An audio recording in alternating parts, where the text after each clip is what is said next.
Hi, welcome to 3 roses kitchen. இன்றைக்கி நம்ம என்ன செய்ய போகிறோம்னு பார்த்தீங்கன்னா ரொம்பவே சூப்பரான கருவாடு குழம்பு தாங்க செய்ய போகிறோம். எப்படி செய்யறதுன்னு வாங்க வீடியோக்குள்ளே போய் பார்க்கலாம். வீடியோக்குள்ளே போகிறதுக்கு முன்னாடி ஃபஸ்ட் டைம் நம்ம சேனலை பார்க்குறதா சேனலை சப்ஸ்கிரைப் பண்ணிக்கோங்க. மறக்காமல் லைக் பண்ணிட்டு உங்கள் ஃப்ரெண்ட்ஸ் அண்ட் ஃபேமிலி மெம்பர்ஸ்க்கு ஷேர் பண்ணிக்கோங்க.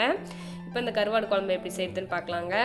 ஸ்டவ் ஆன் பண்ணிட்டு சட்டி எடுத்துக்கோங்க. நான் வந்து சட்டியில் தான் செய்கிறேன். சட்டி சூடானதும் 2 டேபிள் ஸ்பூன் அளவுக்கு எண்ணெய் ஊற்றிக்கலாங்க. எண்ணெய் நல்லா சூடாகி வந்ததும் கடுகு வந்து சேர்த்துக்கலாம். கடுகு பாருங்கள் நல்லா பொரிச்சு வருது. இந்த டைமில் வெந்தயம் சேர்த்துக்கலாங்க. 1/4 டேபிள் ஸ்பூன் சேர்த்துக்கோங்க. 2 மீடியம் சைஸ் வெங்காயம் வந்து பொடியாக கட் பண்ணி வச்சுருக்கேன், அதை சேர்த்துக்கலாம். கூடவே முழு பூண்டு உரிச்சு வச்சுருக்கேன், அதுவும் சேர்த்துக்கலாம். கூடவே ஒரு கொத்து கருவேப்பிலையும் சேர்த்து இப்போ இது எல்லாத்தையும் நல்லா வதக்கி விட்டுக்கலாங்க. குழம்பு வந்து நம்ம சட்டியில் செய்யும்போது ரொம்பவே டேஸ்ட்டாக இருக்கும். நீங்கள் வேணால் ட்ரை பண்ணி பாருங்கள். இப்போ இந்த வெங்காயம் பூண்டெல்லாம் வதங்கினதும் 2 மீடியம் சைஸ் தக்காளி வந்து சேர்த்துக்கலாங்க. சேர்த்துட்டு இப்போ அதையும் வதக்கிக்கலாம். இந்த தக்காளி எல்லாம் நல்லா எண்ணெயில் வதங்கி வரட்டும். தக்காளி வதங்கிறதுக்காக லைட்டாக உப்பு கொஞ்சம் சேர்த்துக்கலாம். சேர்த்து வதக்கி விட்டுக்கோங்க. இப்போ பாருங்கள் தக்காளி எல்லாம் நல்லா வதங்கி வந்துருச்சு.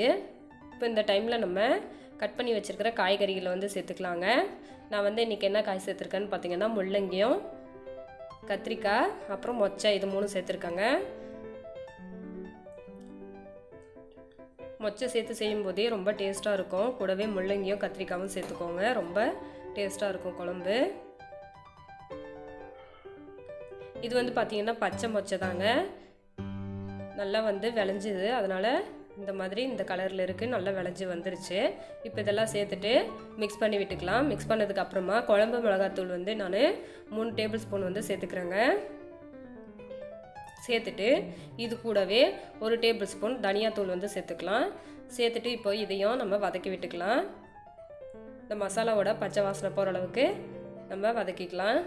இப்போ பாருங்கள் நல்லா வதக்கி விட்டாச்சு. இப்போ குழம்புக்கு தேவையான அளவு தண்ணி வந்து சேர்த்துக்கலாம். நான் வந்து 1 சொம்பு தண்ணி வந்து சேர்த்துருக்கேன். சேர்த்துட்டு இப்போது கலந்து விட்டுக்கலாம். கலந்து விட்டாச்சு.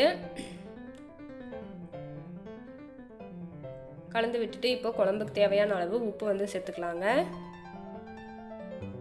சேர்த்து கலந்து விட்டுக்கோங்க.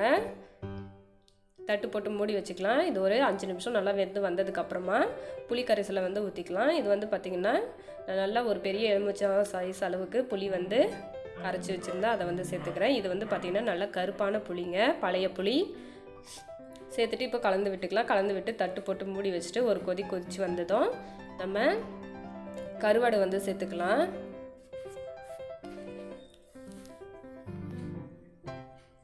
உங்களுக்கு எந்த கருவாடு விருப்பமாக இருக்கோ அந்த கருவாடு சேர்த்துக்கோங்க. எந்த கருவாடு வேணாலும் சேர்த்துக்கலாம். சேர்த்துட்டு இப்போ நம்ம இதை கலந்து விட்டுக்கலாம். கருவாடு வந்து சேர்த்துட்டு ஒரு 3 நிமிஷம் வந்து நல்லா குழம்பு வந்து கொதிக்கட்டுங்க.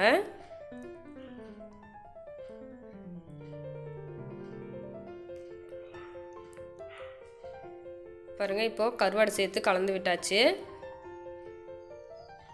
கலந்து விட்டு தட்டு போட்டு மூடி வச்சுக்கலாம். அதை ஒரு 3 நிமிஷம் வந்து கொஞ்சம் கொதிக்கட்டும். கொதித்ததும் நம்மளோட சூப்பரான கருவாட்டு குழம்பு வந்து ரெடி ஆகிடுச்சு பாருங்கள். ரொம்பவே டேஸ்ட்டாக இருக்கும். கண்டிப்பாக நீங்களும் ட்ரை பண்ணி பாருங்கள். இதை வந்து களி சாதத்தோடு சேர்த்து சாப்பிடும்போது அவ்வளோ அட்டகாசமாக இருக்கும். கண்டிப்பாக நீங்களும் ட்ரை பண்ணி பார்த்துட்டு உங்களோட கமெண்ட்டை சொல்லுங்கள். தேங்க்ஸ் ஃபார் வாட்சிங்.